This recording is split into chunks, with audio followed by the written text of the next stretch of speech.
अगर आप भी लेना चाहते हैं देश दुनिया की तमाम जानकारी तो आज ही सब्सक्राइब करें हमारे चैनल को। साथ ही नीचे दिए बेल आइकन को जरूर दबाएं ताकि हर अपडेट आप तक पहुंच सके। नमस्कार, आप देख रहे हैं प्रभा साक्षी। मैं हूं आपके साथ अंकित सिंह। वक्त संसद डायरी का है।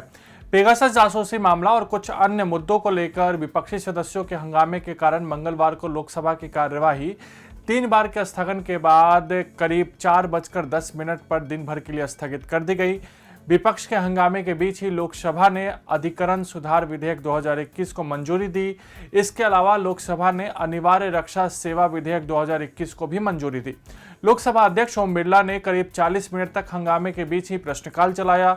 सदन की कार्यवाही आरंभ होते ही विपक्षी सदस्य नारेबाजी करते हुए आसन के निकट पहुंच गए। लोकसभा अध्यक्ष बिरला ने हंगामे के बीच ही प्रश्नकाल आरंभ कराया। विपक्षी सदस्यों ने जासूसी कराना बंद करो, खेला हो बे और प्रधानमंत्री जवाब दो के नारे लगाए।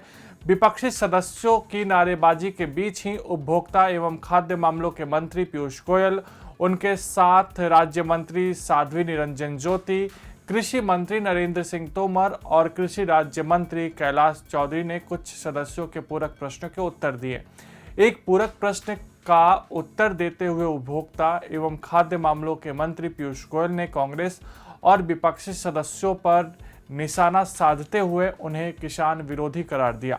सरकार ने मंगलवार को कहा कि भारत की रेमडेसिविर उत्पादन क्षमता अप्रैल माह के मध्य तक 38.8 लाख शीशी प्रति माह थी, जो जून 2021 से बढ़कर 122.49 लाख शीशी प्रति माह हो गई है।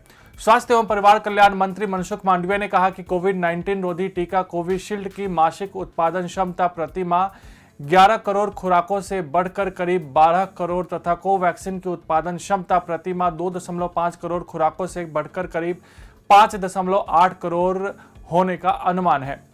दिवाला एवं शोधन अक्षमता संहिता संशोधन विधेयक 2021 को मंगलवार को सदन की मंजूरी मिल गई। विभिन्न विषयों पर विपक्षी दलों के सदस्यों के शोर शराबे के बीच ही राज्यसभा ने दिवाला एवं शोधन अक्षमता संहिता संशोधन विधेयक 2021 ध्वनिमत से पारित कर दिया, जिससे संबंधित अध्यादेश का स्थान लेगा।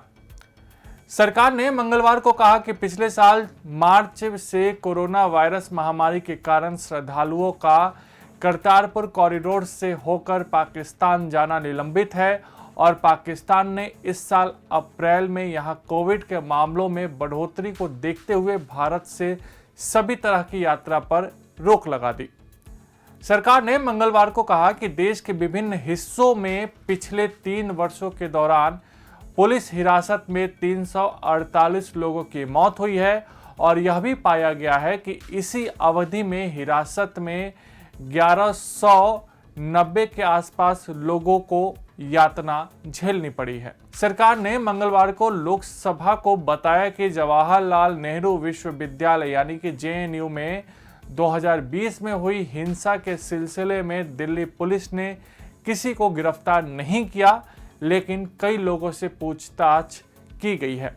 केंद्रीय गृह राज्य मंत्री नित्यानंद राय ने मंगलवार को कहा कि देश के किसी राज्य के विभाजन का फिलहाल कोई प्रस्ताव विचाराधीन नहीं है। उन्होंने लोकसभा में टी.आर.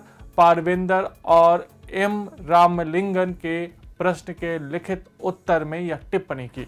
पेगासस जासूसी विवाद, 3 कृषि कानून सहित विभिन्न मुद्दों पर विपक्षी सदस्यों के हंगामे के कारण मंगलवार को राज्यसभा की कार्यवाही बाधित हुई और 2 बार के स्थगन के बाद बैठक को लगभग दिन भर के लिए स्थगित कर दी गई। 2 बार के स्थगन के बाद उच्च सदन की बैठक शुरू होने पर सदन में विपक्ष का हंगामा जारी रहा था। सदन में नारेबाजी के बीच ही वित्त मंत्री निर्मला सीतारमण ने दिवाला एवं शोधन अक्षमता संहिता संशोधन विधेयक 2021 चर्चा के लिए रखा। सदन में संक्षिप्त चर्चा के बाद विधेयक को पारित कर दिया गया। कुछ सदस्यों ने विधेयक पर मत का विभाजन कराए जाने की मांग की। राज्यसभा के सभापति एम वेंकैया नायडू ने सोमवार को सरकार और विपक्ष दोनों से संसद में जारी गतिरोध का मिलजुल कर हल निकालने की अपील की। समझा जाता है कि सभापति ने मंगलवार को राज्यसभा की कार्यवाही पहली बार स्थगित होने के बाद सदन में विपक्ष के नेता मल्लिकार्जुन खड़गे के साथ सदन में जारी गतिरोध को दूर करने के बारे में चर्चा की। सूत्रों के अनुसार नायडू ने सोमवार की शाम रक्षा मंत्री राजनाथ सिंह, गृह मंत्री अमित शाह, संसदीय मामलों के मंत्री प्रहलाद जोशी और सदन के नेता पीयूष गोयल के साथ भी बैठक की थी। तो ये था आज का पार्लियामेंट डायरी। कल आपसे फिर मुलाकात होगी, तब तक के लिए नमस्कार।